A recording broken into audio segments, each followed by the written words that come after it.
Welcome, ladies and gentlemen, to another exciting edition of Unnecessary Roughness. I'm your host, Justin Conley, with my co-host, Nick Smith. It is a Wednesday night.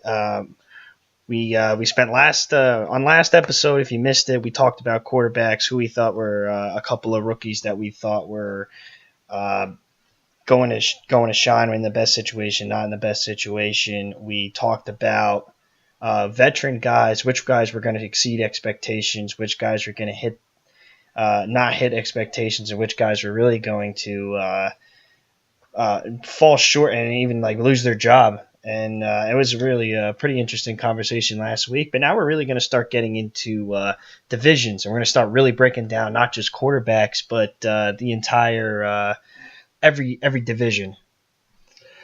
Well, this week we're going to start off with the NFC East. We figured start off with the defending Super Bowl champs. We'll take a look at, of course, the Giants, the Cowboys, and the Redskins, and how they've either improved or regressed during the offseason. Right now, this division, it's actually been probably one of the toughest divisions over the years. We were actually discussing this the other day. We don't remember the last time a team has won that division back-to-back years. It's definitely happened. I know the Eagles probably did it when they had McNabb, but like over the last 8 years or so, the division's up in the air almost every year. It seems like. It really is, and that's like why it really is just the toughest thing in the world to try and predict this, because I mean, you like you said, it's somebody new every year. And I mean, you're right. The last time somebody won the division 2 years in a row was the Eagles back in 2003, 2004. And I mean, they won the division for 4 straight years. But I mean, that's what you know. I mean, it's been well a while. I mean, well over 10 years. And this is one of the divisions you watch every year, because you're going to have teams that are just very competitive. It's someone new every year that shines. And obviously last year it was the Philadelphia Eagles, obviously going all the way to the Super Bowl to beat Tom Brady and the Patriots. The second team in history to ever beat Tom Brady in the Super Bowl. The other one was also an NFC East team. Eli Manning did it twice. So while we're talking about the Eagles, let's start with them. We're gonna break down the rosters for every one of these teams. Break down the rosters. Give us our opinions of whether what we see from them, what we're expecting, and then we're gonna go right into their 2018 schedule. See if we can predict a couple records here. So, like I said, let's start with the Eagles. This is the most. We start obviously with the quarterback position, and this is just the most certain position. Like out of any team, this is the one that has the most certainty, because whether you get Carson Wentz back, you have Nick Foles, who was your Super Bowl MVP. I mean, they have nothing to worry about at quarterback, do they? Oh no, certainly not. Nick Foles last year did a great job stepping up for Carson Wentz when he got injured in the playoffs. Usually, when you have a backup quarterback going into the playoffs, things usually don't look too good for you as a team. But Nick Foles has shown he's a capable backup, and he could possibly be a starter on many of the lower end teams in this league. And Carson Wentz, before he got hurt, probably was the MVP of the season.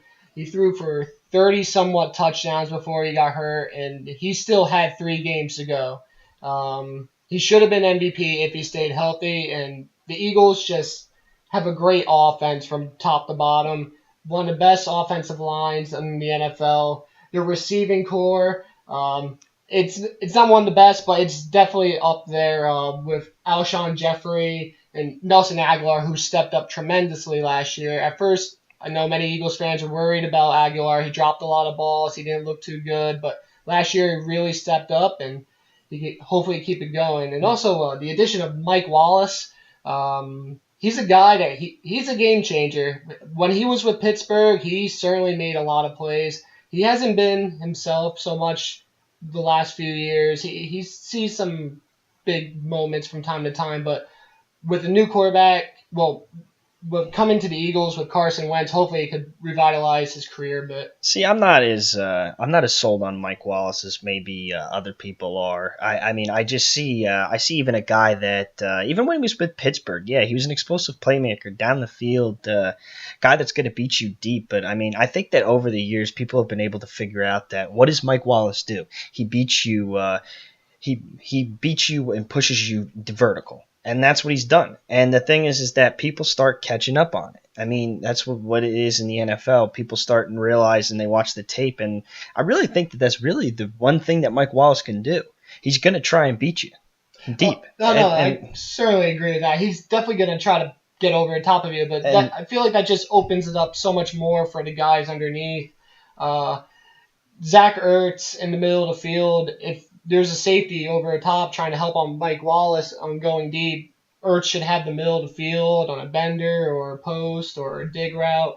And they can even help guys like Aguilar that are running slants and stuff in the slot. So even though Mike Wallace may not be the best route runner or have the greatest hands, but his speed is something to worry about. And I feel like it could open up opportunities for other guys on the field. Well, I mean, there's a lot of guys there, and I would actually have to say, going back to Nelson Aguilar, that he really hasn't lived up. I mean, obviously the first 2 seasons didn't really live up to that first round expectation, but he really did blow me away last year with just how much he was able to contribute to this team and how much better he got from everyone, from almost being cut.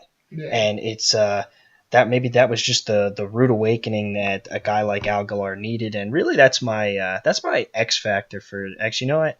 Let me hold off on that because I'll tell you my X factor for this team in just a little bit. But I mean, I look at this offense and even the defense, which we're going to get to in a little bit, and just an overall. Just going back to just the overall Eagles team, seems like just the most complete roster in the NFL right now. And my X factor really is a guy that is going to need to step up in big roles. It's to me, it's rookie Dallas Goedert, a guy that was supposedly on a lot of boards was the best tight end in the draft, and obviously Hayden Hurst got picked before him. Mike Gesicki got picked before him. Hayden Hurst going to Baltimore, Gesicki going to the Dolphins. But Dallas Goedert is really going to be a really big key to complement Zach Ertz, and when you bring him out, Ertz is going to go run his routes. I mean, Dallas Goedert is a guy that is going to really get a lot of reps, I think, because they love running those 2 tight end sets, and with Selleck gone and Trey Burton gone, you really maybe Selleck's not gone. I'm not too sure, but I actually think Selleck. I think he is gone, and I was pretty sure, but you really have a couple tough holes to fill, and a guy like Dallas Goedert is definitely the guy that you should have drafted at that point, especially jumping in front of the Cowboys to do so. So I'm really looking forward to seeing him play and seeing how this 2 tight end set might be the best tight end duo, could be the best tight end duo in the NFL. After this season, going to the offensive line. This is the best offensive line in football. I mean, I think that there's no debate in it. You bring Dallas in there as one of them, but I mean, even with their starting left tackle out for most of the season, this is an offensive line unit that made it really easy for Carson Wentz and the running backs to really get this offense going. Oh no, sorry. The offensive line is one of the biggest keys to any offense. You can have the best quarterback in the NFL, but if you don't have time to throw the ball, you don't have time to scan the field and see where your receivers are and looking where to throw, it's very tough to win games. Having guys like Jason Peters and Jason Kelsey and Lane Johnson just holding up the offensive line, those are great Pro Bowl guys, and having an offense like that, you got to have a good chance at putting up 28 plus points a game. And when you have a defense like the Eagles and you're scoring 3-4 touchdowns, you're going to win more times than not. Yeah, I mean, you got the best right tackle in football, Lane Johnson. Jason Peters, who's definitely, I would think top 5. A lot of people think he's the best, but I'll debate that later in the show. He is getting up there in age too, Jason. He is getting up there in age, and everyone's saying, you know what, I know a couple people that said he was the best left tackle in football. I will debate that later in this later in this episode. But definitely a bunch of guys. Even Jason Kelsey, I'd put him up there as definitely a top 3 center in this league. But the offense looks really good for the Eagles. Let's see if Doug Peterson's play calling can continue, because I know a lot of teams are going to be circling this and trying to figure out what he does to it. But let's go to this defense. And the first thing that jumps out of my mind when I look at this roster is just depth on this defensive line. I mean, you look at it and you say, oh my gosh, Derek Barnett, Brandon Graham, Michael Bennett from the Seahawks, who they got for a 5th-round pick. Obviously, there's a little controversy with what was going on with the whole criminal incident, but I think he got cleared of that. He's not going to be facing any prison time, so they get a break with that. Chris Long, another guy that's has been very good for them. And then a guy I'm looking at is Josh Sweat, was a guy from Florida State that fell a little bit further than everyone else expected him to, and a guy that could still, I think, would contribute at the end position. And then you look inside and in the interior, you have a top 3 defensive tackle in Fletcher Cox. You have Timmy Jernigan, and you pick up Haloti Ngata, who is a Pro Bowler, who is a Pro Bowl defensive tackle there. So the one thing that just jumps out at me on this defensive line is you have so many weapons to use, and it just makes them so dangerous. Oh, no, definitely. The key to all games is the lines. They have a great offensive line, and they got one of the best defensive lines. And seeing a reoccurring theme here. Yeah, that's what it is. We know, playing college football, when the offensive line can't contain the defensive line, it just creates havoc everywhere. You can't run the ball because there's no running lanes, and it's impossible to throw the ball down the field when you have no time to throw. So the Eagles, they have the right formula to be successful for a long time. Having a defensive line that can get after the passer, contain rushing lanes, and just minimize as many explosive plays as possible is what the Eagles are made for. They probably have one of the best front sevens on the defense in the NFL. Their linebackers are pretty solid too. Michael Kendricks and Jordan Hicks. They got some solid guys there, and I think, and none of these guys are really that old. Most of them are pretty young, and they're growing for the future, and they're going to be successful for a long time to come, I believe. Yeah, I mean, you just look at it and you say, wow. I mean, the one weak point that I would say that the right now the Achilles heel on this defense is the linebacker position, because you have Jordan Hicks coming back from that knee injury, and then you lose Michael Kendricks, who's still a guy that's been a staple on your defense for a while, and just and then you're gonna have a guy like you're gonna have Nigel Bradham, who's been tremendous for the Eagles since picking him up from the Bills. And one of the guys and that's the guy that's going to have to step up right now. It's either Corey Nelson or Nathan Jerry. And Nathan Jerry, from looking at the depth chart right now, is the guy that's going to have to step into that Michael Kendricks role. And really, this is what it comes down to: is if you find the holes, every team is going to have to maybe try and pick apart this linebacking core. If they're going to try and win. But, I mean, usually you'd pick on the secondary, but as we transition over to the secondary, this was supposed to be the cornerback position, was that they said it was a weak point, but even then, I still see guys with a lot of talent. Ronald Darby played really well for the Eagles last year. Jalen Mills, especially, a guy that was a late-round pick, came in, really, really contributed, had a great Super Bowl, I thought. I mean, really contained the pass as best as he could in a Tom Brady system. And then you have one of the best safeties in the league, Malcolm Jenkins, Rodney McLeod still. So this secondary isn't as bad as maybe people think that it is. Oh, no, certainly not. When you have safety such as Malcolm Jenkins just controlling the field, it just makes things so much easier for a defense, making sure everyone's in the right position, making sure no explosive plays. And when you have good safeties, making sure you're not getting beat over the top, just limiting the offense to minimal yardage. It's key for any defense, because sooner or later with that defensive line, they're going to get sacks. And if you're not going to get beat deep for huge plays, the defensive line is going to bail you out when they're as good as they are. Right, and one of the things that, and this is one of the best defenses in the league, and we're expecting them to be a top defense again. One of the things I want to go back, obviously, to the offensive side because we almost skipped over the running back position. We have probably the most depth out of any running back position in the NFL right now. I mean, I look at this roster. I mean, Jay Ajayi, they acquired him for a fourth-round pick last year from the Miami Dolphins, a Pro Bowl running back. They get Darren Sproles back from a torn ACL. That's a guy that has been so electric in the pass game. Uh, Corey Clement, the rookie from Wisconsin, really stepped into a huge role for them. It came out of nowhere, really, and I'm really looking forward to watching Corey Clement play and seeing how they can utilize him a little bit more. And then obviously Wendell Smallwood, Josh Adams, they drafted him from Notre Dame, is a late round, who could be a late round steal for the Eagles if they can use him right. And then Matt Jones, they picked up Donnell Pumphrey, are probably two guys that I think might get cut once it's all said and done. But I mean, you're still looking at a lot of depth on this running back position. And one of the things I wanted to just bring out and what you can watch, I'm expecting from it. One of the things you can expect from this season, Jordan Mailata, the rugby player from New Zealand. You watch his rugby tapes. That man runs through people. And right now they've got him slotted at left tackle. I would not be surprised if I see Doug Peterson throw him first and goal at the 1 and throw Jordan Mailata at a fullback position to watch him run it in from watching that rugby Kind of like tape. one of those defensive linemen. Absolutely. I mean, when you have that rugby background and obviously you're running through a lot of tough guys, and I will not discredit rugby at all. That is one of the toughest sports to play.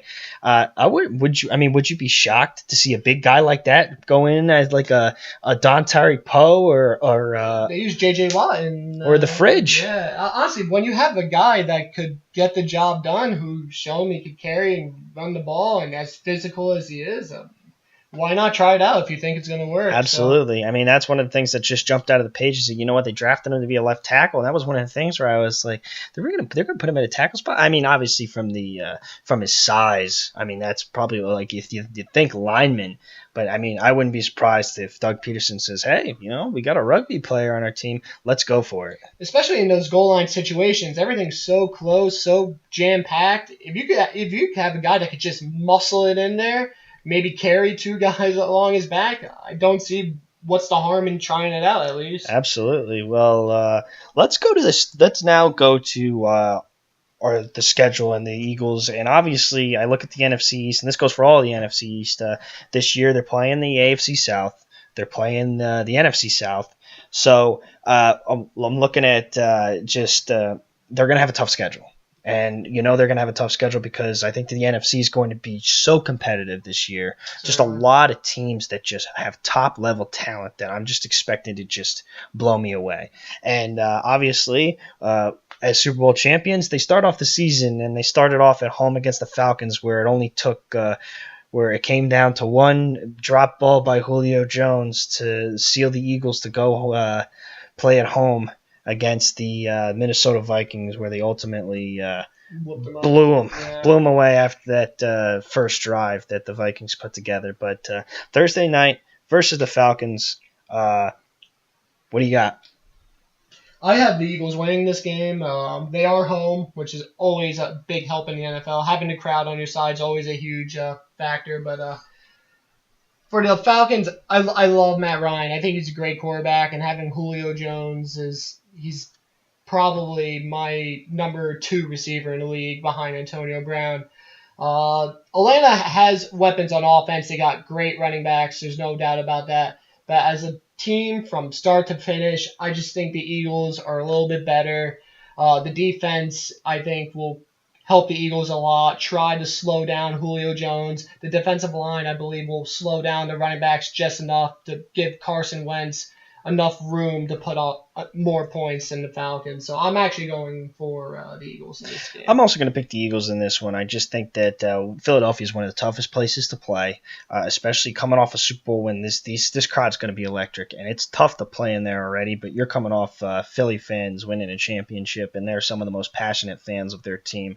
A little arrogant, but I think that they have a right to be now. I mean, obviously this team, this has been a long time coming. They never won a Super Bowl before, and it's just it's so electric in Philly. And nothing against it. I love the Falcons. I love the direction that they're heading. I love the Calvin Ridley pick. I think that it really adds a explosive playmaker on your offense. And now Matt Ryan has just endless things to do with the ball now. But I think that it's all going to come down to who's going to win up front. And this is what I feel like these close games always come down to who wins up front. And you're really not going to win up front. Especially when you're the Falcons, which the offensive line is good, but it's shaky a little bit, and it's just they're going to blow you away. Eagles, I got the Eagles winning. Week 2, they travel to Tampa Bay, and they have a longer week, obviously playing on Thursday at Tampa Bay. It's no contest for me. Eagles all the way. I just think that, especially with Jameis Winston, is a guy that turns the ball over a little bit more than the average quarterback. Philadelphia's going to be able to manage some turnovers this game, and that's going to be the difference maker, especially in that game with just the way that they've been able to rush the quarterback and DB's been able to make some plays on the ball. Oh, no, I can certainly agree. Looking at after the Atlanta game, it actually looks like the Eagles have a pretty easy stretch for the next couple of weeks. It's actually a great start for the defending champs to try to get on a good roll to start the season. Like you said, Tampa Bay, I like Jameis Winston, but he's not going to be able to go against that Eagles defense with the weapons that he has and put up more points than the Eagles. And then going into week 3, the Colts haven't showed anything in the last couple of years. Of course it's hurt them since Andrew Luck's been hurt, but he has great talent, but we gotta see what he's gonna be when he first comes back. This guy hasn't played in feels like 2 years almost now. Yeah, so. It's been 2 years. So even week 3, I'm going to Eagles. I just don't see how the Colts could pull that off.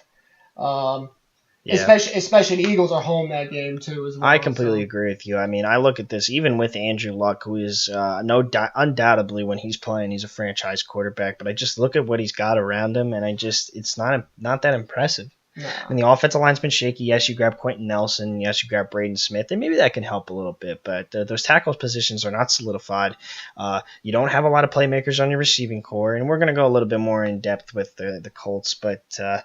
On a later episode, but I mean, it's another no-brainer for me. I mean, this is another blowout win for the Eagles because of the fact that there's a huge difference between the talent levels of the Eagles and I think it's going to come down to the Eagles there's a huge difference between the Eagles offense and the Colts defense, and it's just going to get exploited. Yeah, the Colts have had one of the worst defenses even when Peyton Manning was there, they didn't have a good defense really. They had Bob Sanders and Gary Brackett and a few guys, but they just their Dwight defense has Freeney, never Robert been Mathis, up to par. Yeah, true, But I mean, other than those guys, I mean, it just wasn't the best. But sometimes you can get away with it having a good offense.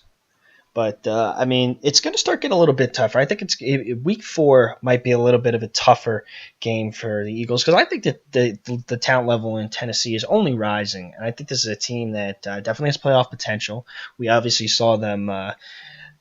Go for at least the first half against the Patriots. Obviously, they came back and had the biggest comeback, I think, in AFC playoff history against the Kansas City Chiefs. Close to it? I think it's close to it. I think the Colts came back against the Chiefs. Yes, you know what? I think that it was close. It was definitely 18 points at one point because I think it was 21-3. Yeah, 21-3 at half. 21-3 at half. The Titans pulled it out. Obviously, Marcus Mariota had that huge caught himself touchdown. Yeah, I mean, you just can't write things up. I mean, that's the second time that's happened to the Chiefs. Obviously, Andrew Luck did the same thing on their comeback against them. Andy Reid can't catch a break. But I'm going to give this one to the Eagles again just because I, I the Titans don't have the best defense to me, in my opinion, and obviously they're a bunch of young guys.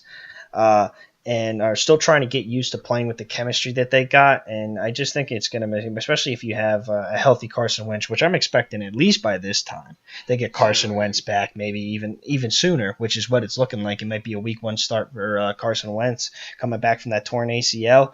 But I'm going to give this one to the Eagles again, even on the road in Tennessee. You have the same thing? Oh, I have the same thing as well.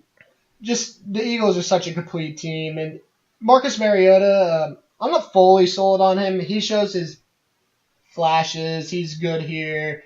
Sometimes he looks a little shaky, but to beat the Eagles, you need a quarterback that's really going to force the issue and put points on the board. And I just don't see that in Mariota against the Eagles defense. So that was my main reason. Yep, if there's one team that can contain, one defensive line that can contain Marcus Mariota, it's the Eagles defense.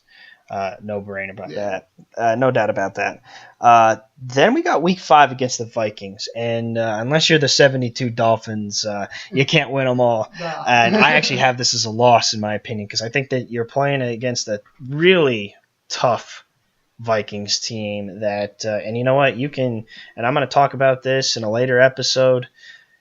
It's just, Kirk Cousins is a franchise quarterback, and I think that if you put him around the right people, you're gonna succeed. And I think that he's done a lot with very little in Washington, and I think we talked about that last week, if I'm not mistaken. But I think that you know what, the Vikings are going to come for blood because of the fact that they were so embarrassed in the NFC Championship game last year. That this is a team that's really, I mean, this is what they're circling. Mike Zimmer's circling this game and saying we got to get revenge. And how do we become the best team in the NFC? You beat the Eagles. I think the Vikings have the talent level. They just got so much better even off this offseason. They got the talent level. They finally added more depth in the corner at the cornerback position. Obviously, you already had Xavier Rhodes. You already had Trey Waynes. Now you add Mike Hughes, who's a very underrated corner. And to man down your slot, I got the Vikings winning this one. The Vikings are a very good team. There's no doubt they improved greatly over the offseason. And thinking about this game throughout the day, I was back and forth. I had the Eagles losing at first, and I had them winning. And I actually ended up going with the Eagles winning this game. My main reason for that is they're going to be home, and being in front of the Eagles crowd is certainly going to be a big bonus for them. Like you said, having Kirk Cousins is a great upgrade. Yes, Case Keenum did have a solid season last year, but he's not as good as Kirk Cousins. Kirk Cousins shown he could sling the rock around the field, and having weapons such as Adam Thielen and Stephon Diggs, and having the good running backs that they have, great defense. The Vikings certainly are a playoff team in my mind. I think this is going to be a field goal game. I could certainly see this possibly going to OT if it comes to it. Just the home field advantage was the tipping point for me for two teams I see as fairly close, two of the top teams in the NFC. I'd give a slight edge to the Eagles in this game. All right, then we got Week 6 against the Giants. It's another win for them. I think that you know what, and I'll say it again when we play them later. It's just the one thing. I think the Giants have gotten a lot better. And I think that if they can figure out what they did on defense 2 years ago and not last year, they'll meet a much better team. But in the end, I just think that Eli Manning doesn't deal with pressure well, and nobody's going to put you more pressure on this Giants offensive line. Even with the upgrades of Nate Solder and Will Hernandez, you're just not going to get away from the pressure if you're the Eagles or if you're the Giants. So I'm going with the Eagles on the road in the Meadowlands, again, beating the Giants. I actually have the Giants winning this game. Really? Yeah, I feel like after a big win against the Vikings, usually teams, when they play a really good team and next week they play a team that's maybe not that level, sometimes they stoop down a bit. And having a short week, well, of course, both teams have a short week, but sometimes those Thursday night games, they're kind of insane sometimes. And yeah. Ball could bounce one way, fumble here, miss block there, and things could turn around. And Giants certainly have playmakers. Of course, the offensive line isn't all that great, but Eli Manning, he's a two-time Super Bowl champ, and having a weapon like Odell Beckham Jr. and Who knows what Saquon Barkley is going to be doing at that time? He's already going to be mid-season, and he's going to have many games under his belt. The Giants are not a better team than the Eagles, but I could definitely see them squeaking this one out. I also feel like this division, whenever those teams play against each other, it's always a tough matchup. Of course, maybe 6-7 years ago, the Eagles came back down 21-0 with like 7 minutes in the fourth quarter. Yeah. Deshaun Jackson brings that punt return for a touchdown. Crazy. So when these teams play against each other, just magic happens, and I feel like the Giants are just going to find a way to win this game, a hard division game. Yeah, Giants always play the Eagles tough, even with last year them not really having the talent that they've had with that they hoped. But I mean, anything could happen, and that's what happens in this division. But now we go to Week 7, and they're playing home against the Panthers. And as surprising as it sounds, I'm going to have them lose 2 home games. And I'm going to go with Carolina here. Because one of the things that stuck out for me last year was, this is, you play Marcus Mariota earlier in the season. But how well do the Eagles really, how often do they really play a running quarterback? And the one game that stuck out for me last year as the Eagles is what they're one of them, like trying to just find a weakness was Russell Wilson just did a number on them in that game on that, I think it was Thursday night game. And it's just how can they contain the running quarterback in this game? I don't have them containing the running quarterback. I think that especially one of the best, if not the best, in Cam Newton. I mean, he just adds a different level to the game that the Eagles are not used to, and that's why I give this edge to the Panthers, a team that just is on the up and up and continuing to just grow and rise. Oh, the Carolina Panthers, they're a great team. Cam Newton, like you said, brings an element that many quarterbacks don't have. He has the wheels, and he's a big dude. He's almost like a running back playing quarterback. Dude. When it comes down to the goal line, there's not many quarterbacks you'd rather have than Cam Newton. Just may not have the greatest decision making, but when you have a guy that can run the ball and pound it in as a quarterback, that's awesome. But I'm actually going with the Eagles this game. I feel like Cam Newton tries to force the ball in a little bit too much sometimes. He may put himself in trouble, maybe a few turnovers here and there. And when you're turning the ball over against the Eagles, it's tough to win. They got probably the best or one of the best middle linebackers in Luke Kuechly. Certainly going to help the Panthers out. But I think the Eagles are going to notch this one out. I think Cam may just try to force the ball in one too many times in this game.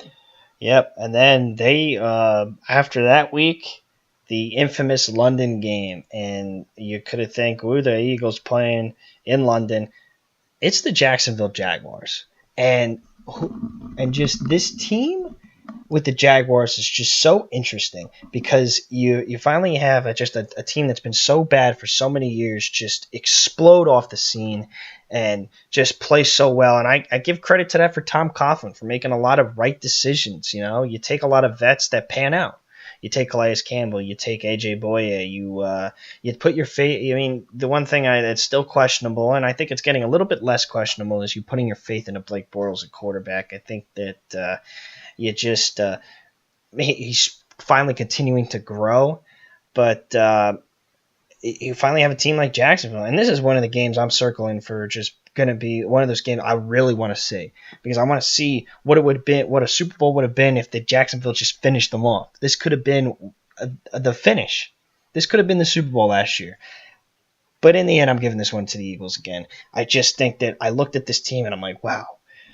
Well, this team has a better corners and the Jacksonville has a better secondary, but the Eagles have the better defensive line and the Eagles have the better offensive line, but I think that it's just I looked at this and there's just a huge gap between Carson Wentz and Blake Bortles still. I think that that's a huge difference is that you're going to put a lot of pressure on Blake Bortles to try and make plays, and it's just not going to happen.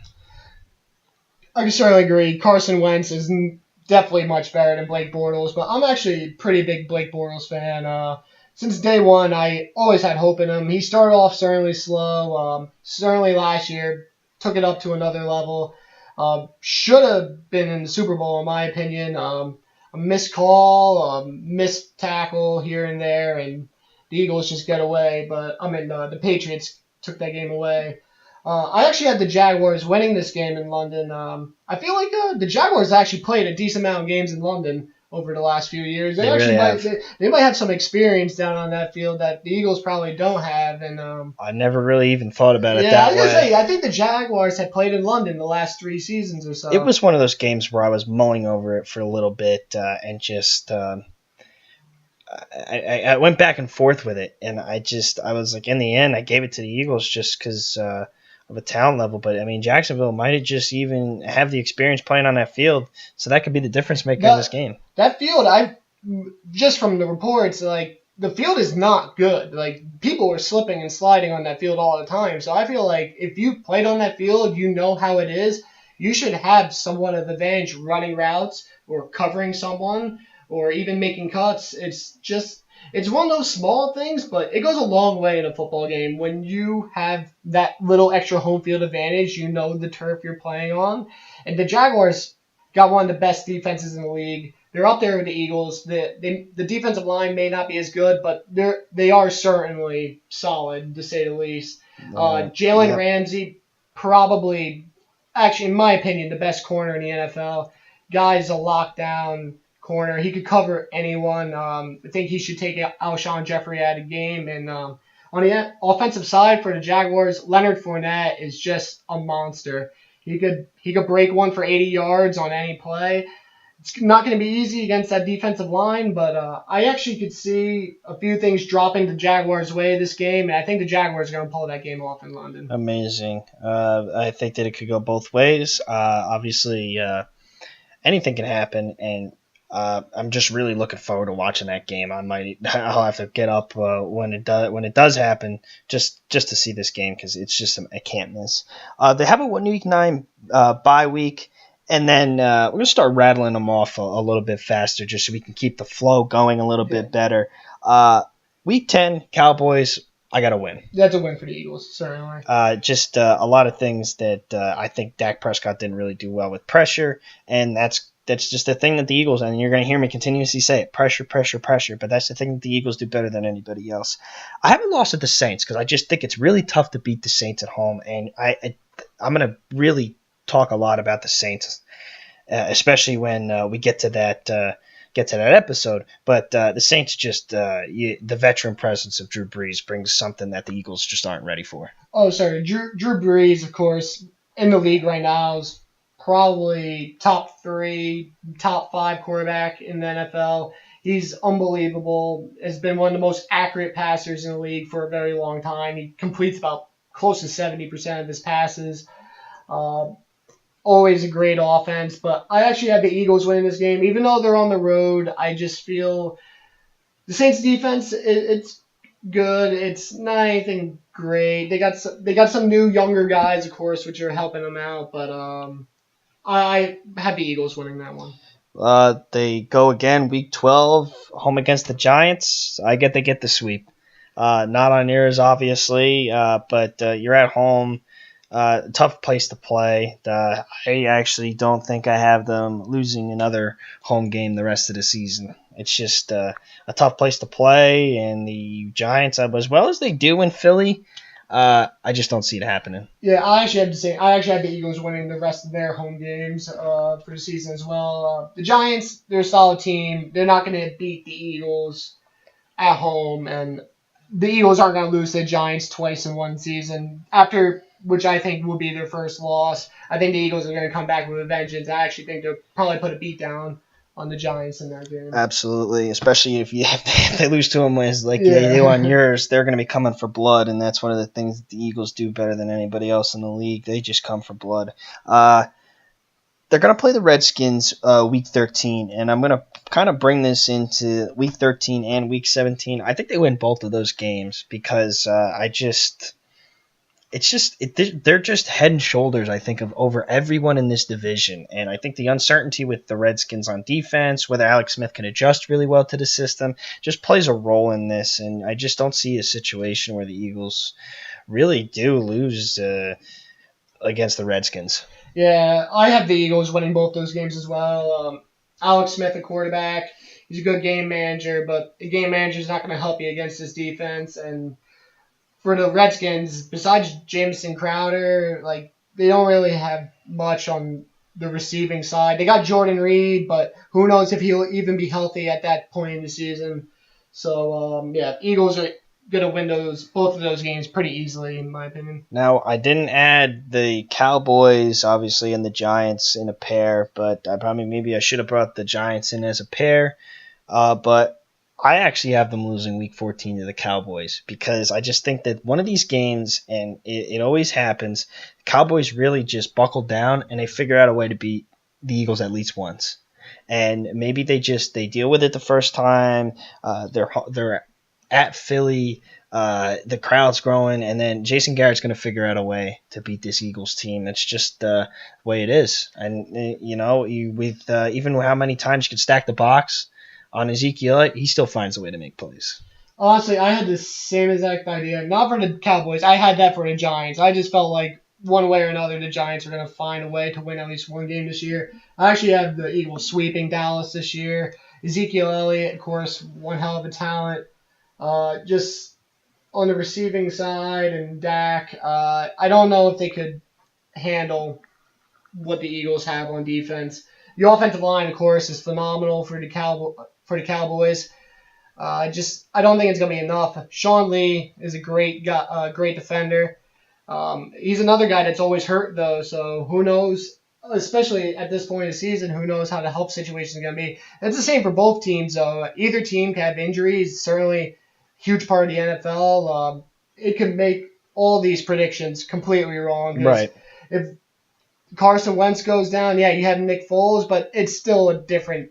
It's a different thing scenario. that you're playing with here. And then obviously the last 3 games of their season, it goes Rams, Texans, Redskins. We already talked. I got the Redskins. You got them sweeping the Redskins. Yes. I got them sweeping the Redskins. I got to win Week 16 against the Texans. I just very uncertain with the Texans right now, which is why I really am not. I'm not picking them to win a lot of tough games. And we'll get into that on a different episode. But I got them losing to the Rams because I think that it's another team just like the Vikings that. They squeezed one out last year. Both of those teams got better. They replaced their starting receiver Sammy Watkins, with Brandon Cooks, who's a better talent. And I'm not going to get over Ndamukong Suh playing on the same defensive line as Aaron Donald. Even if the Eagles, even when you're the Eagles, how do you contain both of those guys in the same time? You can't double team both of them at the same time. And Absolutely, it's going to be difficult to run the ball because one's going to get single covered, and he's going to be causing a lot of havoc. And I actually have the Rams winning that game as well. Last year, I'm pretty sure they had the most points per game for any offense. Jared Goff took a huge step up from his rookie season. And you got the reigning MVP in Todd Gurley. He could catch, he could run. Who knows? He maybe could even throw the ball. Who knows about that? But he's just great talent. Adding Brandon Cooks just helps. The Rams, awesome defense. I have the Rams winning that game. And back to what you said with Houston, Deshaun Watson, great talent. Like you said, the Eagles could struggle with running quarterbacks, but I don't think Houston has enough to beat the Eagles. So I actually have the Rams winning Week 15 and the Eagles winning Week 16 against Houston. So that leaves me right now at my Eagles prediction 11-5, 5-1 in the division. People would probably argue with me and say, why don't we have the Eagles going 11-5? I think it's just so tough to be so dominant. I mean, for just years, and especially when you're the Super Bowl champ, because now you're a team that everyone's circling, and you just don't know how to. You're the team that everyone's circling and saying, this is the team we got to play, and this is the team we're giving our extra attention to, and that's what hurts certain teams, and it's so hard to repeat, especially when you have to play the toughest teams in the NFL, which are mostly in the NFC. You're playing the NFC South. You're playing the Vikings. You're playing the Rams. It's just a tough schedule that the Eagles have, but they still get the better of it, in my opinion, at 11-5. The same thing with you, or 12-4. 13-3. 13-3. 13-3. Wow. Yeah. because I had them beating Minnesota, I had them beating the Saints. Two games that, in my opinion, they could go either way. I think they'll both be close games. I just have the Eagles inching them out. Uh, Eagles are probably the most complete team in the league. They're up there. The Vikings and the Rams are also very top to bottom complete teams. Just the thing that puts the Eagles over the top over those two teams right now is I just think Carson Wentz is better at Right. quarterback than both those other teams. Absolutely. And yeah, 13-3, they'll win the division, get a bye. And okay, I guess we could start getting into. I'm going with next the Dallas Cowboys, my second team on here, and I look at this roster and I just I see more holes than in previous seasons. I mean, I like Dak Prescott, and obviously that's where we're going to start. But it just I didn't like what I saw last year. Obviously, you don't have Zeke for it was your best playmaker for the bet. I mean, just with this whole controversy, and you don't know how he's dealing with it, and you get him back. But I mean, this wide receiving core, as good as some of these guys are, I don't see any of them that are really great. No, I can certainly agree. Terrence Williams, he's all right. He's not like a top 20 receiver in the league. He's all right. Cole Beasley, he's a good slot guy. He's shifty, can make some good plays. He's like your poor man's Wes Welker. He's not as good as him, of course, but he can certainly get open in the slot. Having Ezekiel Elliott, probably right now top 3 back in the league. Of course, he has his off the field issues. You got to worry about that. It's always a pain as for any franchise when you have to worry about your franchise player making mistakes off the field. Just this Cowboys team, though, as you said, there is many holes in the past. Dak Prescott, he's solid. He's nothing special. I personally, huge fan of Tony Romo. I thought he was great. That's why I think the Cowboys were so competitive for all those years. They never had a great defense when he was there, but he always found a way to keep them in the games. Of course, he turned the ball over a lot, but Dak Prescott, he's more of your game manager. He's not going to try to turn the ball over, but when you're going against high-powered teams like the Eagles and the Giants have pretty good weapons on offense, you're going to need to put points up on the board. Absolutely. And I don't see this Cowboys offense putting up many points. It's just what it is, and I mean, obviously you have the offensive line for it. I mean, I look at this thing. Obviously, I told you who's the best. I'm going to debate later who the best left tackle in football is. I mean, it's Tyron Smith since Joe Thomas retired. I mean, that's a guy that you have out there. He stops some of the best pass rushers in this league, and he's been so consistent for so many years. And that's the guy I think is the best left tackle. I mean, you saw the 1 week that he was out.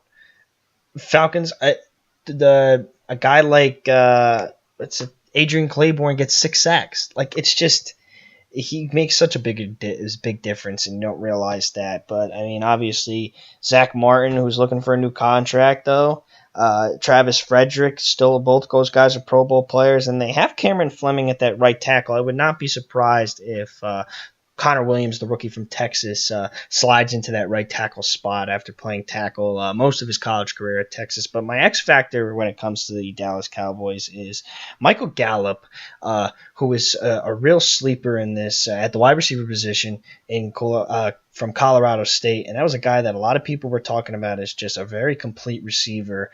And I'm hoping that he can really live up to that like mid-round hype, but I think he could have been drafted maybe even a little bit higher. And that's a guy that really, I say, look for him to really step into a huge role for the Dallas Cowboys early.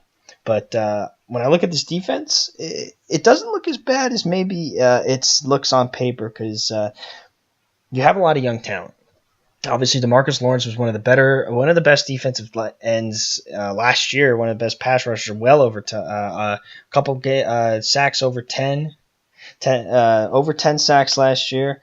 I mean, you can use a little bit more help really in the defensive tackle position.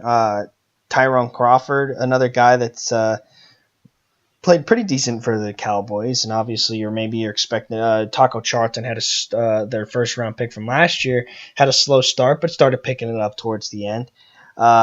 And then this linebacking core actually looks pretty good. I mean, would you agree with that? Yeah, just looking at Sean Lee jumps off the board. Of course, he's been for the Cowboys for many years now. Just he calls the plays and he puts the team in the best position that they need to be in. But you just got to stay healthy. And when your leader on defense is not out there, it causes a whole bunch of havoc. Not everyone's on the same page, and 10 guys will be doing one thing, one guy will be doing another thing, and next thing you know, it's 70 yards and 6 points for the offense. So being on Right. page on defense is always important. Just knowing your assignments. Um, and I think Sean Lee just brings. He's a great talent, but just that mental part of the game that he brings to the defense really helps out the Cowboys a lot. And I mean, I look at Leighton Vander Esch, a guy that I would really not have expected the Dallas Cowboys to take. Obviously, they had the hole at middle linebacker, but the thing is that I thought that for sure with Calvin Ridley still on the board, they really needed to solidify that number one wide receiver position, and Calvin Ridley was the guy to do it, especially with Des Bryant gone at that point. It's just you go with Leighton Vander Esch, and that's not a guy that I don't like. I think he brings a lot. He's one of the best pure tacklers in that draft class. But I thought that they should have went receiver. But I think Leighton Vander Esch is very good. He could fit the runs. Maybe a little bit more athletic linebacker than maybe people think, and he could even cover a little bit. So I think that Leighton Vander Esch brings them something that they didn't really have a lot of. And then I look at this corner or the secondary, and I see a lot of young guys. And I think of obviously Byron Jones was a guy that they drafted not too long ago, who made that transition really from corner to safety. And we'll see him play that safety a little bit more. And I mean, maybe he hasn't lived up to the hype of obviously the broad jump, but I mean, how much does that really Not much. really matters when it comes to playing football? And then they have really holding it down with two very young corners in Chidobe Awuzie and Jordan Lewis. And I think Jordan Lewis did a little bit better than him last year, but I'm expecting a little bit better things from this young cornerback duo. Oh yeah, corner right now is one of the, besides defensive ends and outside linebackers rushing the quarterback. Cornerbacks are probably one of the most important positions on defense because all these offenses, especially in the NFC East, who have Odell and Alshon Jeffrey. When you're going against receivers like that, you're going to need corners that could really, really ball. And the Cowboys, they got some young guys, and hopefully they got some hop in their step because covering Odell twice a year and covering Jeffrey twice a year and Aguilar who stepped up, it's not going to be easy. So it's certainly going to be a key for this Cowboys defense. How these young guys could contain these explosive wide receivers. Absolutely. So now we go into the schedule, really, for the Dallas Cowboys. We're trying to rattle it off a little bit faster than we did with the certainly. Eagles, just to keep a more consistent flow. Week 1, a really tough game at Carolina. Dallas isn't really there yet to be able to compete with the talent level that Carolina has. And, I mean, this is a real test for Leighton Vander Esch because he's going to start covering Christian McCaffrey, but that's one of the best receiving backs even at their first year in the league. So I don't expect them to win Week 1, especially at Carolina with all the momentum that I think the Panthers are bringing into camp. Oh, no, I certainly agree.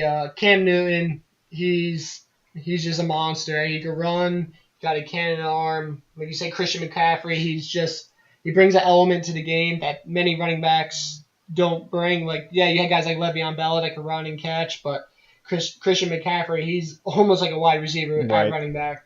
So, the Panthers winning that game. Panthers got a solid defense led by Luke Kuechly. I just don't think the Cowboys can pull that one off. And then they go Week 2, home against the Giants, and this is almost a series that I think just gets flipped every year because Giants do better in Dallas than they do in New York, and that's the way I got this going. I got the Giants. Winning this one. I just think that again. Leighton Vander Esch is going to get tested again because they go from playing Christian McCaffrey to playing Saquon Barkley. And with young corners and having Odell back, hopefully he remains healthy. It's going to be tough for the Cowboys to really contain this offense. Definitely. I have the Giants winning this game as well. I think this is a game Odell could probably go for 2 touchdowns, 140 yards or so. And once they had the lead, Barkley, I can see him just slowly just eating the clock away. The Giants offensively, I think, are just too much for the Cowboys to handle. I think it's a good test for Eli, though. Eli, he's up there in age, and last year certainly wasn't his year. But I think this may be a game that could get Eli on the right track to start that year. Absolutely. I think that that's really going to – I mean, we'll talk about the Giants later and Eli. Obviously, I talked about him last week. But week 3 at the Seahawks, I got him winning.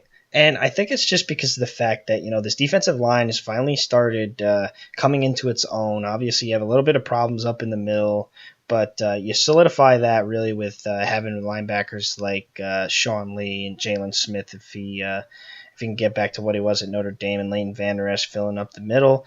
And I think it can put a lot of pressure on Russell Wilson to try and make plays. And I think this is just a better talent level with the Cowboys than really the Seahawks, who have lost a lot of talent and really are dropped off. So I got the Cowboys winning. I actually had the Cowboys winning this game as well.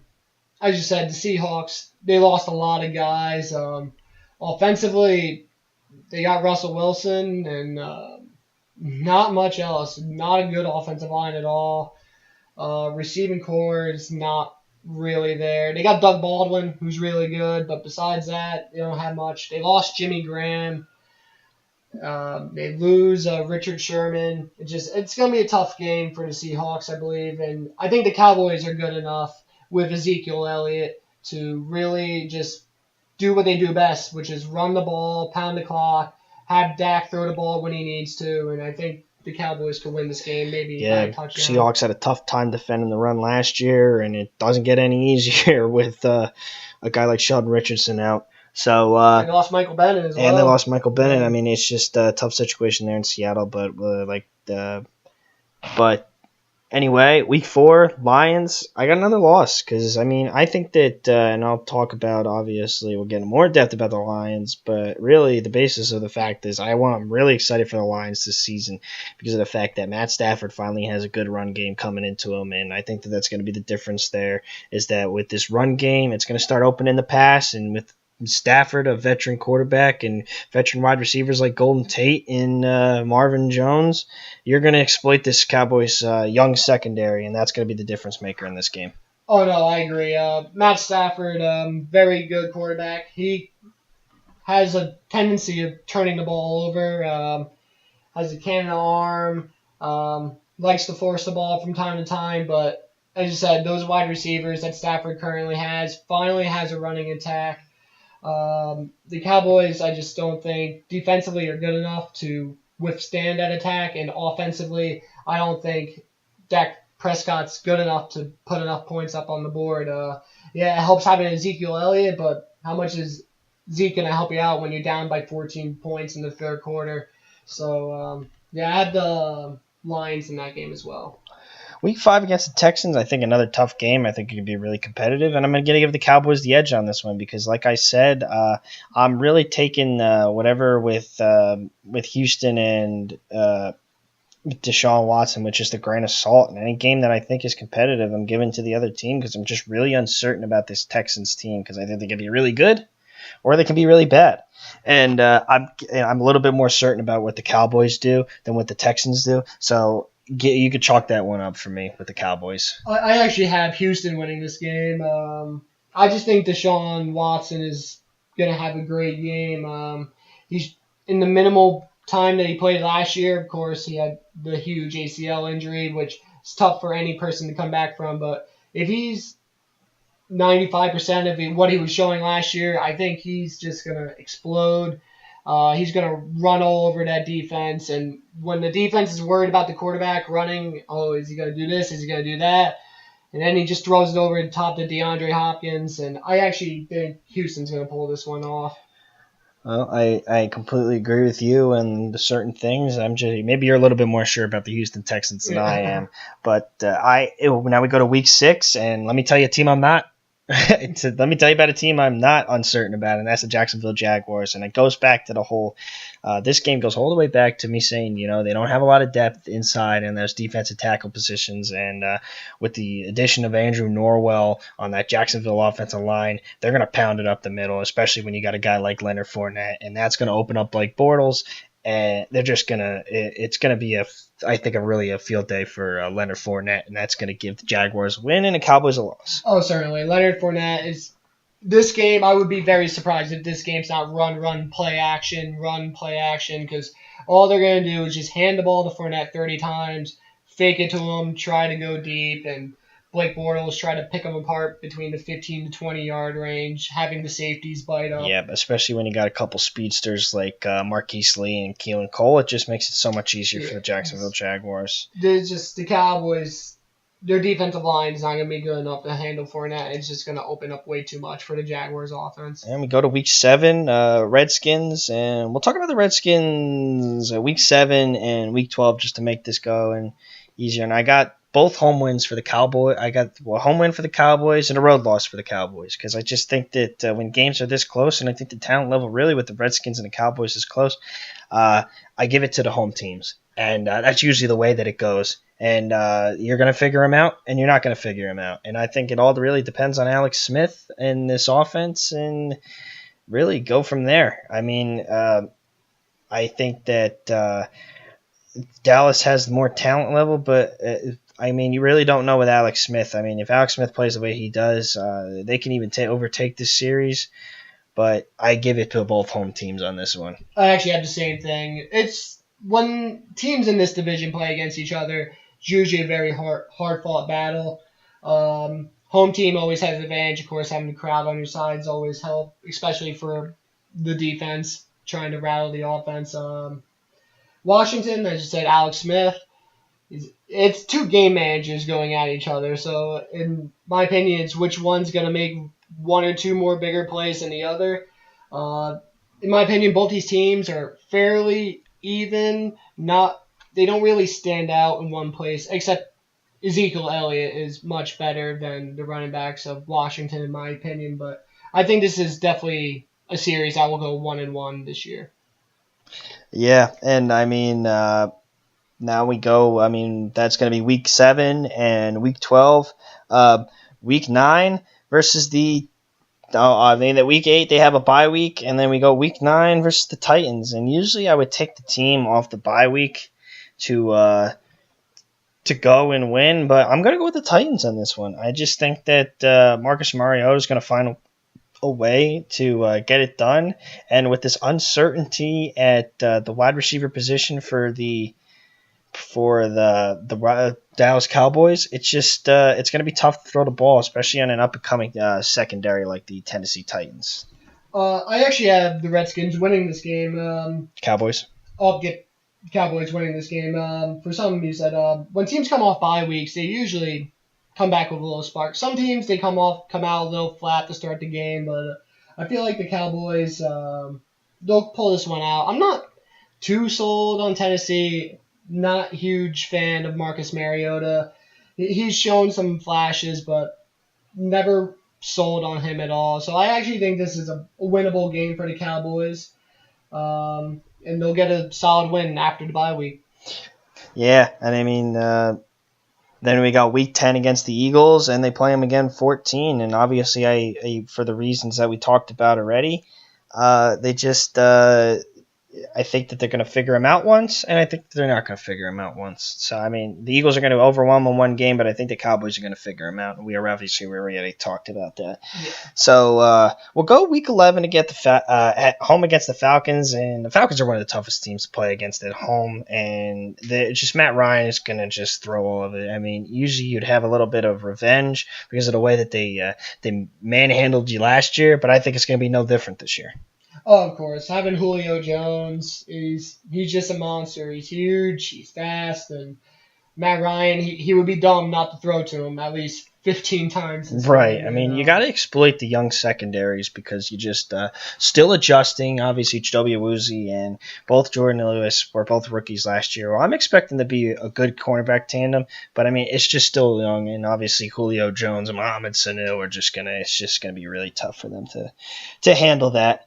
Uh, they play the Saints, and again, it goes back to the young secondary, and Drew Brees is especially knowing how to pick apart secondaries just as good as anybody. It doesn't matter if you're young, veteran, or even all-star. Drew Brees is going to find a way to pick you apart, and it's going to be no different with this Dallas Cowboys defense. So Saints are going to win that game. And we follow up Week 15, Week 16, Week 17, Colts, Bucks, Giants. I got them winning them all. And I think that it just obviously the Colts, we talked about them. Pretty poor defense, very uncertainty with Andrew Luck. And that gives the advantage Cowboys there. The Bucks again, a team that I think isn't as bad as maybe other people think they are, and I think it's a team that can start turning it around. I just think they're in a tough division in which to do so. But I'm going to give this one to the Cowboys still. I think that I'm very uncertain with the run defense from the Bucks. Obviously, you add Vitavia in the middle with Gerald McCoy, but I mean, you don't know how well Jason Pierre-Paul is still going to be, and same with Vinny Curry. And the linebacking core is getting a little bit older. So, I mean, Ezekiel, I'm expecting him to have a pretty good game. Yeah, for weeks 15, 16, 17, I have the Cowboys beating the Colts. Who knows if Andrew Luck's even playing by that point? Who knows if he's healthy? Who knows if he's even back? At this point, no one knows. The Cowboys, I think Ezekiel Elliott should tear up that defense. As I said before, Colts defense really isn't all that good. So I have the Cowboys winning that one. Week 16 against Tampa. I actually have Tampa Bay winning that game. I feel like these teams, they're close. I think Tampa has a little bit of an edge on them. I give Jameis a little bit of edge over Dak Prescott. As I said before, Jameis, he throws the ball. He gets a little inaccurate from time to time, but having Mike Evans helps a lot, and I think that offense for Tampa Bay may just make one or two more plays than the Cowboys. And then, and as we talked about with the Giants before, right. I'm going 1-1, and I just think it goes. I mean, it's just a weird thing that the Giants play better in Dallas, and Dallas plays better in the Meadowlands, or not the Meadowlands. It's MetLife now. Yeah, I'm still going back to the old days when things were not so complicated. But I mean, I finish off with the Cowboys splitting every team in the division and going 7-9. I think it's a team with a lot of talent. I think it's a team that maybe isn't as good with Dak Prescott still going to worry about who he's throwing to next. Obviously, a guy like, I really think the only guy that's really certain on who he's throwing to is Cole Beasley. I mean, a guy that we didn't really talk about earlier, but is finally, I mean, really only guy that I have being a pretty good receiver. And a guy that he's had a lot of chemistry with, but I mean, you lose Jason Witten, which is really big. You have a lot of holes at tight end. You don't know where you're going to. I mean, it's just going to be tough for them to figure it out. And I think there's a lot of talent, but still not enough to get them over that playoff hump. Oh no, they're certainly not to get them in the playoff hunt. They're definitely not going to. It's tough for any team in that division to win the division besides the Eagles. They're just head and shoulders over everyone. Absolutely. I actually had the Cowboys going 6-10. So not that far off from. Yeah, not too far off. Of course, we had different games throughout, but basically ended up in the same position. They have a very tough schedule. They play really good teams. New Orleans is tough. Detroit's tough. Carolina. I think it's just it's tough for these teams. I mean, it's tough for them anyway, and it's just it's going to be tough for those teams like the NFC East when they're not really playing. Maybe they're playing a tough division like the NFC South, which is, in my opinion, the toughest division in football right now. It's just hedge. I mean, you're only as strong as your weakest team, and even the Bucks is still a competitive team, but I mean, they just can't escape out of it. I mean, I would say that the NFC South has got the toughest division because of the fact that they got three teams that are just playoff contenders and even Super Bowl contenders, in my opinion. The quarterback play on all those teams is just phenomenal. You got Phenomenal. Cam, Matt Ryan, Drew and Drew Brees. Brees, And even Jameis Winston. Jameis Winston's solid. He's a step or so below the other three, but those three guys all proved they've all been in Super Bowls. It's so tough. Absolutely. It's tough to play. It really is. But now we go to the New York Giants. And definitely one of the most talked about teams in the NFL because obviously being from that New York area, you're really talked about a lot. And it was really disappointing to see that this was a team that I thought was a playoff contending team, and they just went in as the second worst team in the NFL. And maybe that was coaching. It was definitely guys not buying in really to what they were trying to do there. Oh, obviously Odell gets hurt, Brandon Marshall gets hurt. You put a lot of hole on Eli Manning. The running backs didn't pan out, but this is a different looking team to me a little bit. Obviously, you get Odell back, you get that playmaking guy that you missed so dearly last year, and yeah, you don't really have a guy like Brandon Marshall anymore, but a guy like Sterling Shepard who's really stepped up. And obviously, we talked about Eli last week. Maybe he gets a little bit better because of the fact that now he has a running game. And you have one of the most, could be the most dangerous running back in the league now in Saquon Barkley. I mean, that adds a factor that Eli hasn't had in a while. Probably since Tiki Barber, honestly. And it's Absolutely. been a long time. I mean, really. When you have a guy such as Barkley, as strong, as fast, as powerful as he is, and he could catch as well, it just makes it so much easier for a quarterback when you could rely on your running back to get your 4 yards here, get you a 6-yard run there, instead of staying out of the second and long, third and longs that the Giants found themselves in way too many times last year with sacks and negative plays. Staying in front of the chain, staying in third and short, maybe third and medium, it's just going to make the offense run so much smoother for that team, and it's going to just take so much off Eli Manning, I feel. Yeah. And I think it's just going to lead to a much, much better season. I mean, and you also have Evan Ingram, which was a very controversial pick last year for many reasons, with the fact, obviously, that they really need to add on to that offensive line. But I mean, he really panned out to be something that was that I think that it could be a really big weapon for them in the future and continuing obviously onto this season. Certainly. Any good team needs a solid offensive line. Look at 2 Super Bowl teams last year. You got Gronkowski and you got Zach Ertz. When you have someone that can control the middle of the field between a 10, 20-yard range, hold the safeties, it just makes it so much easier for our offense. These guys are usually getting covered by linebackers who are too slow to cover them, or they're getting covered by safeties who are too small. And they're a great mismatch for any team. And quarterbacks that do well in this league, they usually use the tight end. And Eli Manning has shown he can do that in the past. He had Shockey, he had a few other guys, but Kevin Boss was good. Kevin for him Boss in a was even couple solid. years. Yeah.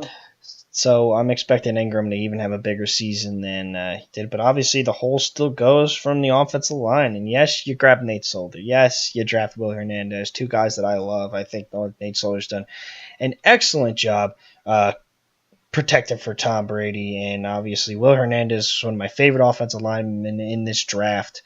Big physical guy, something they absolutely needed. But then you lose Weston Richburg and you lose Justin Pugh. I would say this offensive line, if they kept those 2 guys, then things would be really looking up for them. But, I mean, you have John Jerry, who is just very questionable at guard for them, obviously, and even in his earlier career, he's never really been an elite talent.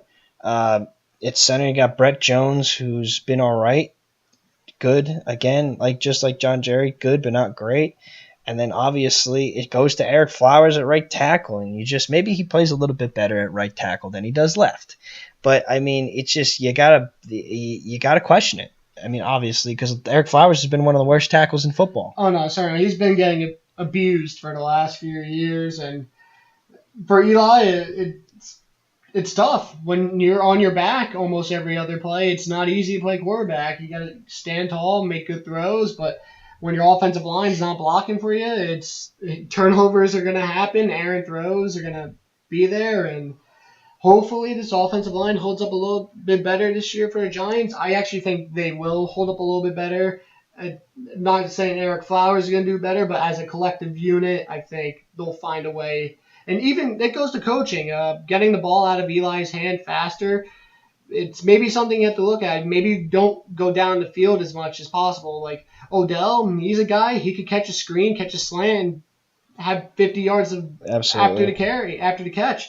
So it's a lot of things the Giants will look at, and I think with the offseason, I think they will make the adjustments necessary to take a huge step from last season. And so now we move to the defensive side, and I mean now we get to see something a little bit new from the Giants. Obviously, bringing a new defensive coordinator, and now you're running a 3-4 defense, and it's going to be interesting to see how these guys adjust to it. And I mean, you might move Olivier Vernon to outside linebacker. Obviously, bringing Alec Ogletree, who I think is a good pick. You draft Lorenzo Carter, who is a outside linebacker that can really can blitz, and I think that's where we're going to end up putting him.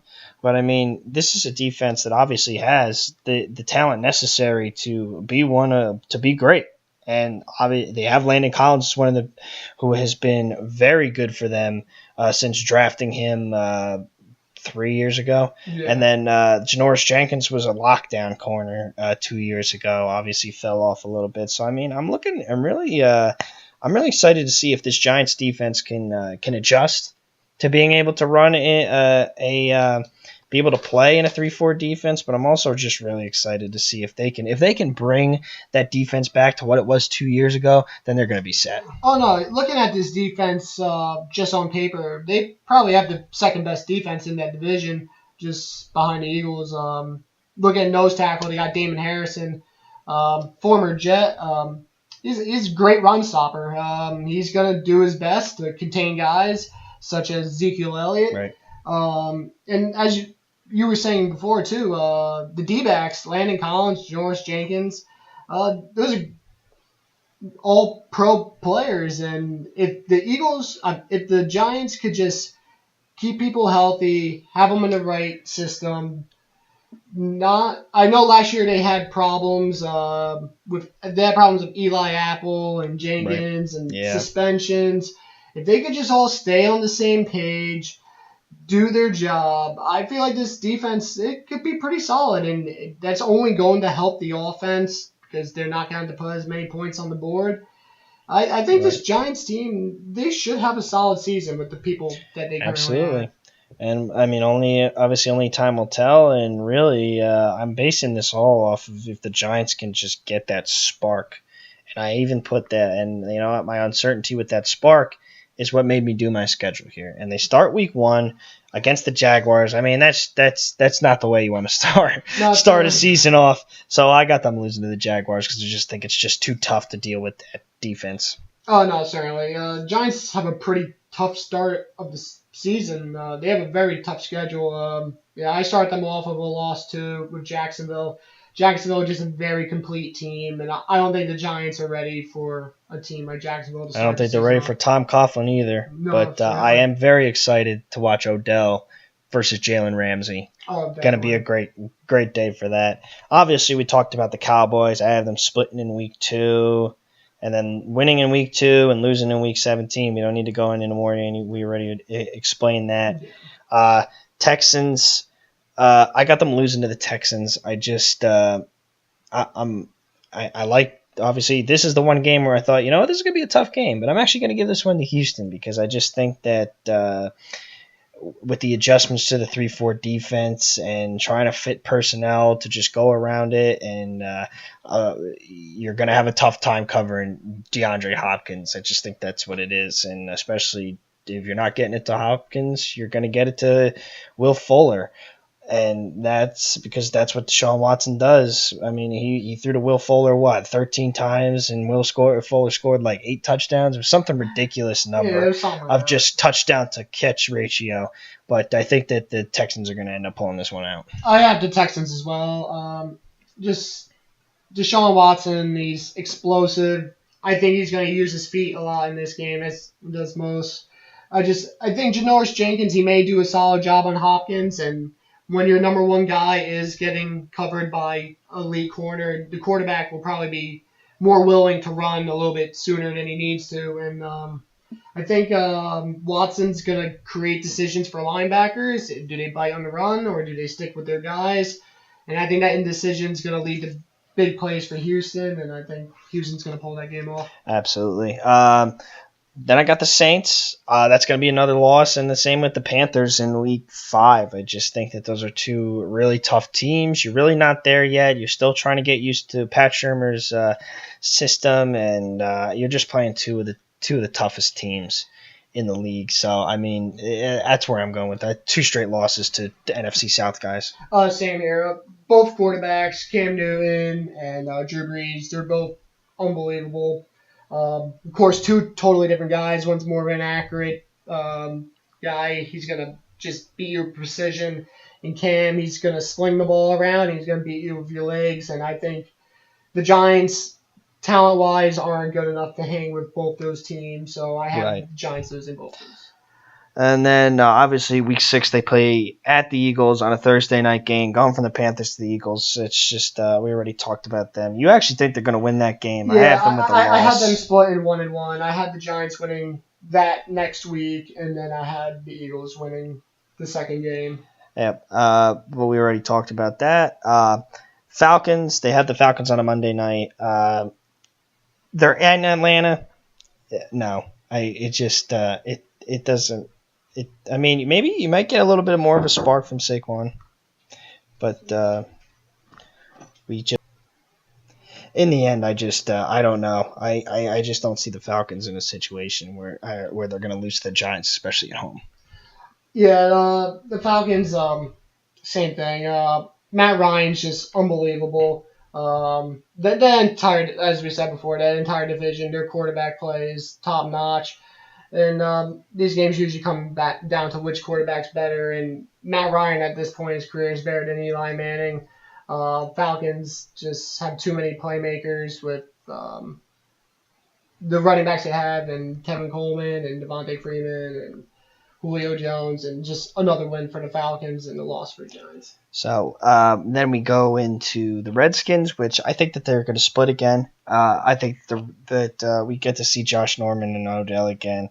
But, I mean, it's just you're going to split. You're going to – it's just really when – I think it's tough. I mean, I think it's really it's 3 teams like Dallas and the Redskins and the Giants that are really all on the same talent level. And that's why I think it's going to be so competitive. You really can't choose. Maybe one team does sweep the other one, but at this point, I'm having them split. Yeah, I have them split into. The teams they're fairly. I think the Giants are a little bit better, but as we said before, the division is very tight. It's tough to sweep. So I just have. It's tough to sweep in the NFC East, and we really rarely ever see it happen. Obviously, maybe it happened to the Giants twice last year. The Eagles and the Cowboys, I believe, beat them both times, but it's tough to sweep in that division. 9, they have a bye week, and then they come off the bye against the 49ers, and I think there's going to be a really interesting matchups. But I'm giving this one to the Giants because they're coming off a bye, because this was the Ofer team that beat them last year. I mean, you don't forget about certain things like that, and obviously as a football player yourself, you don't forget games like that where you're like, oh, this team is Ofer and we lost to them, and it's just certain stuff. And I think that the 49ers really don't have the defense yet to contain a guy like Saquon Barkley or Odell Beckham. You're totally right. When you lose to a team that doesn't have a win at that point in the season, you certainly remember it going forward, but San Francisco is not the same team that they were last year. Of course, now they got Jimmy Garoppolo. He came in towards the end, went undefeated as a streak to end that year. I actually have the Niners winning that game. I wouldn't say the Niners are much better than Giants, but I just think Jimmy G is going to find a way. I'm on the Jimmy G train. He had a great season last year. He's getting paid a whole lot of money now. I think he better prove it, and I actually think he's going to pull this game off for the Niners. Oh, that's interesting. The next few games that they got, I'm going to rattle them off. They're playing Week 11 at the Bucks. They're playing Week 13 at the Bears. Obviously, Week 12 is against the Eagles. We talked about that already. Week 13 against the Bears. Week 14 against the Redskins. We talked about how they're going to split, really. Yeah. The Titans and the Colts. I have them losing to the Bucks because I think the Bucks are a really tougher team, and I think Jason Pierre-Paul is going to accelerate a little bit more because that was just a trade that you really didn't see coming, especially with all that he's given really to New York. I think that the Bucks are going to be coming for blood on that one. I got them beating the Bears, even though I think that's going to be a really tough game, and I pondered that one a little bit more because I think the Bears have really improved a lot last season. And I'm really expecting this to be a tough one. But in the end, I just gave this one to the Giants. More experience from Eli Manning coming out of this than Mitchell Trubisky. Titans, I have them being a win because I just think that the Titans defense, the secondary is there, but not really the front seven. I think that if you can get things going with Saquon Barkley early, you can really put a dagger into the Titans. And then obviously the Colts, I'm really unsure about where they are, and I think the Giants are just head and shoulders above them with talent-wise. All four of those games, I actually have the Giants winning. I think the quarterback play, I think Eli is better than at this point. He's probably around the same as Jameis. Jameis, I think, may be a little bit. He's going to turn the ball. Of course, Eli is prone to turnovers as well, but I think at this point in his career, he knows what he needs to do. And having a guy like Barkley is certainly going to help him out. I just think Eli has the edge in most of these games. I give him the edge over Trubisky, over Mariota in Week 16 in Indianapolis, unless Andrew Luck is playing, which it's up in the air. Who knows? Eli has the edge, and having Barkley against a lot of these teams, they don't really have great defensive lines, in my opinion. And I think Odell should also. Not many corners on these teams that ring a bell that can really stop Odell. I think these are 4 games the Giants could win and should win. Yeah, so I end the Giants up with 6-10 because you know what, this schedule can be a little bit better. Obviously, I think that they can beat teams maybe like the Bucks, maybe sweep the Redskins, but it's about what Pat Shurmur can do with this team that I'm just so uncertain about. But in the end, I just think that I'm expecting this team to. I'm gonna set my expectations a little bit lower this year for the Giants, and hopefully, I'm pleasantly surprised. Yeah, I had the Giants going 8-8, so 500 season. It's not going to make the playoffs, especially not in the NFC. No. Too many good teams, especially with the South. North is pretty good as well. It's definitely a step up from what were they last year? 2-14, I think it was. 2-14. So you're going to take 6+ wins going forward. You got a stud rookie running back who's only going to improve in the years to come. Odell Beckham Jr. is still really young. Of course, Eli is up there in age, but they're going to have to draft a quarterback sooner or later. They'll have a solid year and nothing spectacular, just a mediocre season for the Giants. Yeah, and I mean that's what happens when you come off a 3-13 season or what they were. You really you set the expectations low, even though they get a guy like Saquon Barkley, they get Odell back. It's just being able to adjust to the 3-4 system is really what's going to come down for to with the Giants. Whether or not your offensive line can not only protect Eli, but Saquon Barkley, they can help Saquon Barkley out a lot, which I don't think is really going to be that problem. And if Odell comes back from this injury as good as he was, it's really all a bunch of what ifs and if this happens for the Giants, and that's the way it goes. And that's the way it goes for a lot of teams. But I mean, there's so much uncertainty around the Giants, just like a lot of teams, more than a couple of teams, because this team could be really good or it could just tank like it did last season. So it'll be very interesting to watch, and I'm really looking forward to watching to see a guy, especially a guy like Saquon Barkley, play with Eli Manning and Odell Beckham. But we finally go off to the Washington Redskins, and it just like the Houston Texans. I'm so uncertain about this team. I mean, it looks good in certain areas. I think Josh Dotson's really going to fill into this role of being a number one receiver. Maybe not as good as the rest of them, but I still think that he's going to excel this season under just being the guy. And Paul Richardson, maybe he'll do a little bit better than he did in Seattle, which he did pretty good, but still a guy that was good for them. Maybe didn't get the ball utilized him, but I mean, we see that a lot in Seattle. Really, I mean, it's a team game with them. You don't see a lot of guys getting those roles, and I think this all the season comes down to Alex Smith and whether this $94 million contract pans out for him. Because I mean, he's been a game manager. He's really he's been good. He's been get to the playoff good, but really just not over the hump. I mean, would you agree with that? Oh no, I would agree with that. Alex Smith, he's solid, but he's not great. And in this league, you need great quarterbacks to win games. You see, Tom Brady's winning Super Bowls, he's gone to the Super Bowl like 7 times now. Carson Wentz, MVP level quarterback last year.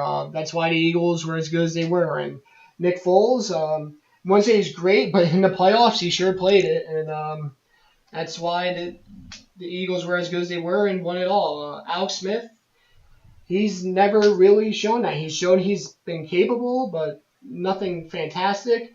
And going from the Chiefs to the Redskins, he doesn't have the weapons that he had on the Chiefs. He does have Jordan Reed, but he also had Travis Kelce on the Chiefs, so Right. it's a wash. But also, Jordan Reed has a history of getting injured, so there's a chance he may not even be there. Yeah. Like you said, Paul Richardson, he's a guy that did all right on Seattle. He wasn't utilized all that much. Who knows how it could be? Change of scenery could help, but just looking at this offense and the playmakers, I just don't see how they're going to be anything great this year.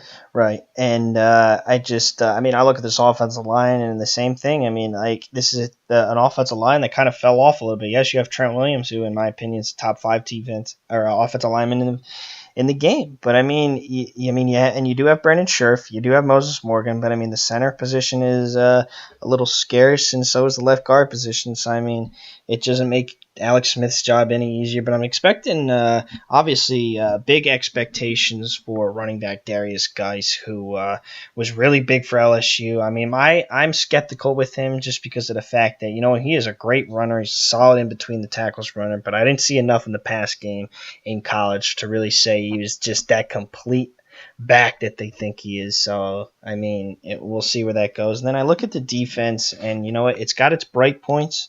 Obviously, Josh Norman is a top-level corner. I mean, it wasn't as good as he has been in Carolina, and then I see Jonathan Allen, who is a guy that I loved out of Alabama, and the same thing with Deron Payne. I mean, those are two great Alabama defensive linemen that you ended up picking up, and then Zach Brown, Ryan Kerrigan. You get Orlando Scandrick from Dallas, and that's a big one for them. But other than that, I mean, there's just too many holes really on this defense that I don't say, wow, this. I mean, even wow, like this is pretty good defense. I mean, it's got its good points and it's got its bad points. So, I mean, I'm skeptical with this defense. Oh yeah, no, certainly. For NFL teams, you need a pretty balanced defense. You need it in all positions, and when you do have holes such as the Redskins do, NFL offenses and coaches they're going to attack those weaknesses, and it's tough to defend against that. If an offense sees a corner is not doing so well, they're going to go after him. Of course, they have Norman, who's spectacular. He has dropped off. He hasn't been as good as he was in Carolina. I don't know if that's just him being a product of the system they ran there compared to what they're doing with the Redskins, but it's tough because when you have holes, they're going to get exploited, and as a team that's not as talented as the Redskins are, it's going to be difficult for them all season long, I think. Yeah, absolutely. And I want to go into these games. I wanted to go in these games with a little bit more depth than I hope to right at this point. But I'm looking at the time here, and really, I mean, I have a lot of losses here, and I just think that, and it's all for really the same reason of the fact that I just don't think they have a lot of talent on their defense enough to help them win games. And you're going to be playing Alex Smith's going to be playing a lot from behind. But I do I have them at 5-11, and 2-4 in the division because it's just a matter of like, you know what, I think they're going to beat the Cardinals. I think they're going to beat the Colts. Uh, they're going to beat. I think actually have to beat the Texans because I just think they're home. The uncertainty I have at Houston plays a factor, and obviously they split the Cowboys and the Giants. Colts and the Cardinals. I'm really uncertain about the Cardinals too, but I think the Cardinals could end up winning that game as well with David Johnson back and the whole electric offense. And it just depends on who they have at quarterback that really makes a difference for me. But I got the Redskins going 5-11 because you know what, you got to play. You're a mid-level team that really needed to play lower level teams to have a chance at this season. But you're playing the NFC South, the Saints, Panthers, Falcons. You're playing the Packers, which there you get Aaron Rodgers back. I mean, it's tough.